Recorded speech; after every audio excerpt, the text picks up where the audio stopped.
ஒரு திருப்புகழ் இருக்கும். அதில் வந்து மதியால் வித்தகனாகி மனதால் உத்தமனாகி பதிவாகி சிவஞான பரயோகத் தருள்வாயே அப்படின்ற மாதிரி ஒரு வரிகள் வரும். அது ரொம்ப அழகா இருக்கும். அதுதான் ஐயா சொல்றதும். அதாவது அகத்துக்குள்ள குழந்தையாவும் புறத்துல வந்து ஒரு மதிமிக்க ஒரு இன்டெலிஜென்ட் பர்சனா நீ வந்து செயலாற்று அப்படிங்கிறது தான் வந்து அதனுடைய சாராம்சம்.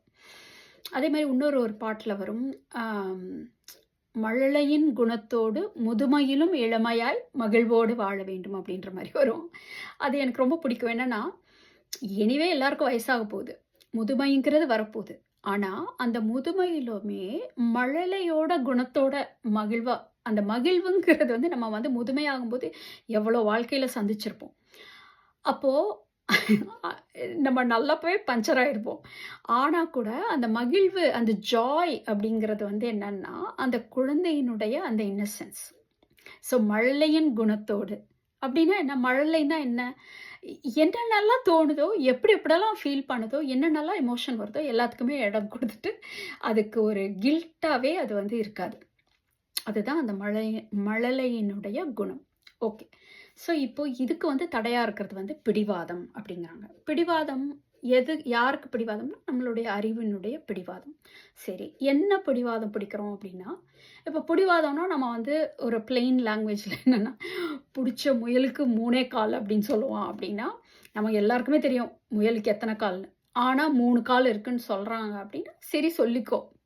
அவ்வளோதான். ஸோ அதே மாரி நம்ம அகத்துல இப்படி இருந்தா தான் வந்து உத்தமம். இப்படி இருக்கக்கூடாது. இந்த உணர்வுகள் நல்லது. இந்த உணர்வுகள் எனக்கு வேண்டாம். அப்படிங்கிற மாரி ஒரு பிடிவாதம் பிடிக்க பிடிக்க ஒரு ரிஜிடிட்டி தான் வந்து நம்மளுக்குள்ள வரும். அ பிடிவாதம் அப்படின்னாலே வந்து அந்த ஒரு ஸ்டபர்ன்னஸ். ஒரு அடமென்ட்டா இருக்கிறது. ஸோ இப்ப குழந்தைகள் பிடிவாதம் பிடிப்பாங்களான்னா, கண்டிப்பா பிடிப்பாங்க. குழந்தைங்க பயங்கரமா அடம் பண்ணுவாங்க இல்லையா? எனக்கு இது தந்தாலே ஆச்சு. இது தரலன்னா உருண்டு பெரண்டு அழுவாங்க. சீன் கிரியேட் பண்ணுவாங்க. ஆனா, அப்போ வேற ஒரு விஷயத்த காட்டும்பொழுது, டக்குனு அந்த மனசு வந்து அதுக்கு மாறி, அத எடுத்துட்டு போய் விளையாட ஆரம்பிச்சுருவாங்க. ஆனா, நம்மளுடைய அறிவு வளரும் பொழுது என்ன ஆகுது அப்டின்னா, எனக்கு இந்த மாதிரி ஒரு ஒரு விஷயம் வந்து என்ன மனச பாதிச்சிருச்சு, என்ன ஹர்ட் பண்ணிருச்சு அப்டின்னாலே, இப்ப ஃபார் எக்ஸாம்பிள் நான் ஒரு தொழில்ல வந்து நான் ரொம்ப நஷ்டமாயிருச்சு. என்ன ஒருத்தவங்க ஏமாத்திட்டாங்க. நான் இன்வெஸ்ட் பண்ணி. அப்டின்ட்டாலே மனசு வந்து இனிமே அந்த மாதிரி ஒரு பாதிப்பு வந்துறக்கூடாது. என்னைய நான் பாதுகாத்துக்கணும் அப்படிங்கிறதுல ரொம்பவே உறுதியா, ஒரு பிடிவாதமா புரொடெக்ட் பண்ண ட்ரை பண்ணுது. அப்போ அப்படி புரொடெக்ட் பண்ணணும் என்ன? அப்படின்னா என்னன்னா, ஏற்கனவே நீ இந்த வெகுளித்தனமா எல்லார்கிட்டயும் போயி எல்லாரையும் நம்பி, ஒ கொஞ்சம் கூட ஒரு சரியா அத வந்து பரிசீலனை பண்ணாம, நீ போய் இந்த மாரி இன்வெஸ்ட் பண்ணி எல்லாத்தையும் தோத்துட்ட. ஸோ இனிமே நீ யாரையுமே நம்பாத. அப்படின்னு சொல்லி, ஒருத்தர கூட ட்ரஸ்ட் பண்ண முடியாதபடிக்கு, அப்பனா தான் நம்மள நாம காப்பாத்திக்க முடியும். அப்படிங்கிற ஒரு இடத்துலேருந்து தான் இந்த பிடிவாதம் வளர ஆரம்பிக்குது. ஸோ நம்மளுக்கு அந்த ரிஜிடிட்டி ஏன் வருதுன்னா, இலகுவா இருக்கிற தன்மையில நமக்கு நம்மள புரொடெக்ட் பண்ணிட்டு, நம்மளோட விஷயங்கள சரியா செய்யறதுக்கு நம்மளுக்கு தெரிய மாட்டேங்குது. அப்போ ஒரு இடத்துல இந்த மாரி அடி வாங்கும் பொழுது, உடனே வந்து அது அப்படி ஒரு ஒரு ஃப்ரீஸ் மோடு உறையிற தன்மைக்கு போயிட்டு, இனிமே இந்த மாதிரி வராம நான் வந்து உன்ன பாதுகாக்கிறேன் அப்படின்னு சொல்லிட்டு, ஓகே. எப்பயுமே ஒரு பாதுகாப்பு உணர்வோட இருக்கணும். ஒரு ஹைப்பர் விஜிலன்ஸோட இருக்கணுங்கிற மாதிரி ஒரு பிடிவாதம் இருக்கும். அப்படின்னா யாரையுமே ஒரு நம்புற ஒரு தன்மையே இல்லாத மாதிரி ஒரு பிடிவாதம் வளரும். இது ரிலேஷன்ஷிப்லயும் உண்மை, எல்லாத்துலயுமே உண்மை. ஸோ இப்போ நம்ம அகத்துக்குள்ள இந்த மாதிரி ஒரு வலி, வேதனை, சஃபரிங் வரக்கூடாது அப்படிங்கிற இடத்துல இருந்து தான் இந்த பிடிவாதம் ஆரம்பிக்குது. இப்போ நமக்கு இந்த பிடிவாதம் பிடிக்கும்போது, நீ வந்து எந்த விதமான உணர்வும் வந்தாலும் ஒண்ணும் இல்ல அப்படின்னு சொல்லி, அத ஏத்துக்கோன்னு சொல்லும்போது, நம்ம வந்து அது நெறைய பேருக்கு அது வந்து ரொம்ப த்ரெட்டனிங்கா, பயமா தான் இருக்கும். ஏன்னா, அந்த ஒரு உணர்வ அவாய்ட் பண்றதுக்காக தான் லைஃப்ல ஃபுல்லா ஓடிட்டே இருக்கோம். அப்ப அதையே திருப்பி ஏத்துக்கணும் அப்படின்னு சொல்லும்போது, அது வந்து it doesn't make sense at all. இன்னொன்னு அது அவங்களுக்கு பயங்கர வந்து ட்ரிகரிங்கா ஆகும். ஸோ இப்போ இங்க வந்து என்ன புரிஞ்சுக்கணும் அப்படின்னா, அத ஏத்துக்கணுங்கிறது முக்கியமே கிடையாது. என்ன புரிஞ்சுக்கணும்னா, இப்ப நம்ம மனசுக்குள்ள இந்த மாதிரி ஒரு ஒரு இடத்துல ஒரு வூண்ட் ஆயிடுச்சு, ஒரு ஹர்ட் ஆயிடுச்சு அப்படிங்கும் பொழுது, நம்ம எந்த வலியிலேருந்து நம்மள பாதுகாத்துக்கணும்னு நம்ம வந்து இந்த மாதிரி பிடிவாதம் பிடிக்க ஆரம்பிக்கிறோமோ, அதே விஷயங்கள்ல தான் நம்ம வந்து திருப்பியும் சிறைப்பட போறோம், சிறைப்பட்டுட்டு இருக்கோம் அப்படிங்கிறது புரியணும் முதல்ல. 2வது, நம்ம இதுலேருந்து விடுபடணும் அப்படின்னாலே, நமக்கு வந்து இது வந்து ஏதோ ஒரு விதத்துல ஏற்கனவே அழுத்தி வைக்கப்பட்ட இந்த ஒரு விஷயங்கள் வந்து வெளிய வந்து மலர்வு வந்தா தான், அடுத்து அந்த ஃப்ளோ வந்து இருக்க முடியும் அப்படிங்கிறது புரியணும். 3வது, இப்ப என்னால அத நேரடியா எதிர்கொள்ள முடியல, எனக்கு ரொம்ப பயமா இருக்கு அப்படிங்கும் பொழுது, நம்ம ஒரு கிரியேட்டிவா ஆல்டர்னேட் திங்கிங் இந்த இடத்துல நம்ம வந்து பயன்படுத்தலாம். அதாவது எந்தெந்த விஷயங்கள்ல வந்து நம்ப முடியுது நம்பளால. இந்த உதாரணத்தோட எடுத்துக்கும் பொழுது. ஸோ எந்த விஷயத்துல நம்ம பிடிவாதம் வந்து கொஞ்சம் தளர்த்தி இருக்கும். அப்படிங்கிற நம்மளுக்கு அந்த தன்மையும் இருக்கு அப்படிங்கிறத கொஞ்சம் உணர ஆரம்பிக்கணும். அப்புறம் கொஞ்சம் கொஞ்சமா நம்ம வந்து இது எக்ஸ்போஷர் தெரப்பி அப்படின்னு கூட சொல்லுவோம்.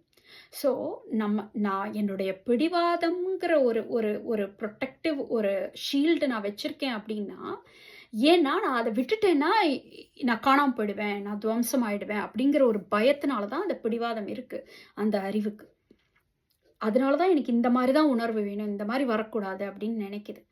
பட் இந்த இந்த விஷயத்த நீ கொஞ்சம் கொஞ்சமா நீ வந்து தளர்த்தும் பொழுது,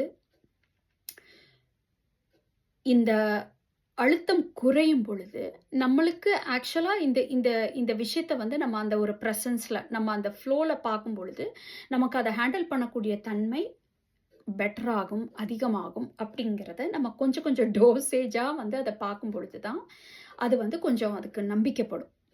ஸோ அந்த நம்பகத்தன்மை வரும் பொழுது தான், நம்ம புரொடெக்டடா தான் இருக்கோம், நம்ம சேஃபா தான் இருக்கோம்னு ஃபீல் பண்ணும் பொழுது தான், அந்த பிடிவாதம்ங்கிறது வந்து தளரும். இல்லன்னா வலுக்கட்டாயமா நம்ம இத ஏத்துக்கணும், பிடிவாதம் பிடிக்கக்கூடாது அப்படின்னு சொல்றதுனாலலாம் வந்து மனசு வந்து நம்ம மூளை வந்து அப்படிலாம் விட்டுறாது. ஸோ நம்ம குழந்தைக்கு எப்படி இதுக்கு அடம் பிடிக்கும்போது இன்னொன்னு கையில குடுத்து, அந்த இதில டீவியேட் பண்றோமோ, அது மாதிரி எனக்கு எல்லாத்தையும் நான் என்னுடைய தன்மையில, என்னுடைய இயல்புல எதிர்கொள்ளும்போது, நான் நெறையா பிரச்சனைக்குள்ளாயிருக்கேன். அப்போ நான் இப்படி இப்படி இருந்தா தான் எனக்கு இது வந்து பத்திரமா, பாதுகாப்பா இருக்கும். அப்படின்னு ஒரு உயிர் முடிவெடுத்து தான் அந்த பிடிவாதம் பிடிக்குது. ஸோ, அப்போ அந்த பிடிவாதத்த தளர்த்தணுங்கிறதுக்கு கூட, அதுக்கு ஏதோ ஒரு நம்பகத்தன்மை வேணும். ஸோ, அந்த இடத்துலேருந்து நம்ம அத வந்து ஒரு மென்மையா அணுகும் பொழுது, அந்த பிடிவாதம் கொஞ்சம் கொஞ்சமா வந்து தளர்த்தப்படுது. பட் மத்தபடி இப்ப இந்த மாதிரியெல்லாம் பிரச்சனை இல்ல. நம்மளுக்கு வந்து ஒரு நம்ம வந்து ஒரு நோபலா இருக்கணும்.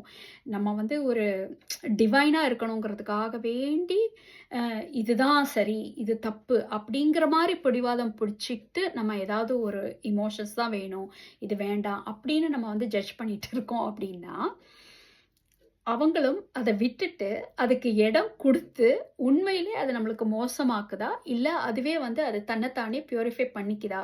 அப்படிங்கிற ஒரு ரிஸ்க் எடுத்து, அந்த இடத்துல பார்க்கணும். அப்படி பார்த்தா தான் இதனுடைய உண்மை புரியும். ஸோ இந்த பிடிவாதம்ங்கிறதே வந்து தேவையில்லை. உள்ள வந்து இருக்கிறதெல்லாம் தானா இருக்கிறதுக்கு அனுமதிக்கும் பொழுது, நமக்கு எல்லாமே நேச்சுரலா அந்த ப்ராசஸ்ல பியூரிஃபை ஆகும். அப்படிங்கிற அந்த உண்மை இருக்கிறதுனால தான் இந்த பிடிவாதம் தேவையில்லைன்னு சொல்றோம். ஸோ அந்த அந்த மறுகரைக்கு போயி நின்னு சொல்றவங்களுடைய விஷயங்கள நம்ம வந்து முதல்ல ஒரு நம்பகத்தன்மையோட கேட்டுட்டு, நம்ம எக்ஸ்பெரிமெண்ட் பண்ணி பார்த்துட்டு, அதுக்கப்புறம் நம்மளோட கார்ட்ஸ கீழ போடலாம். ஸோ அதுதான் இதனுடைய இது. பட் அதுக்கு வந்து பிடிவாதத்த விட ஒரு ஓப்பன் மைண்டட்னஸ் வேணும். ஒரு கியூரியாசிட்டி வேணும். ஒரு ஆர்வம் வேணும். ஸோ அப்படி சொல்றாங்களே அது உண்மையா? ஒருவேளை உண்மையா இருந்தா, ஸோ அந்த ஒரு கியூரியாசிட்டில அதுக்குள்ள ஸ்டெப் இன் பண்ணும்போது, ஒரு வாட்டி அத டேஸ்ட் பண்ணிட்டா, அதுக்கப்புறம் எந்த விதமான ஒரு அ ஒரு கட்டாயப்படுத்துதலோ, இல்ல இது வந்து ஒரு காம்ப்ளக்ஸான ஒரு ஒரு டெக்னிக் மாதிரியோ ஃபாலோ பண்ண தேவையில்ல. இதுதான் இயல்பாவே இருக்கு அப்படிங்கிறத நம்ம புரிஞ்சுக்குவோம்.